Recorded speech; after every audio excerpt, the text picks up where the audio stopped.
Hello po, magandang araw. Ngayon po, eto na naman tayo. Ipagpapatuloy ko po ang pag-inom nito dahil marami pang natira. Eto, dami pa po, diba? So, this time, uubusin ko siya. Patay ng dalawa.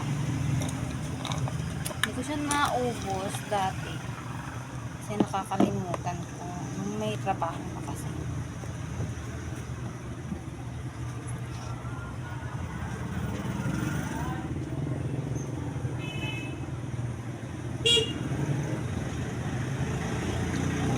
Lamig ng tubig, guys.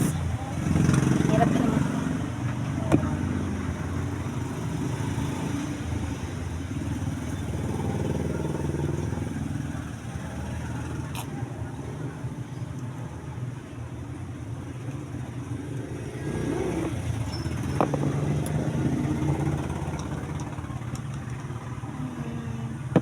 And eto din ako ngayon. With this. Tadaan! Gagamitin mo siya this time. Sa live ko na lang gagamitin kasi matagal to matapos. Okay po. Thank you sa panonood. Nasa Yellow Basket po ang link para makabay kayo. Check nyo na po. Thank you.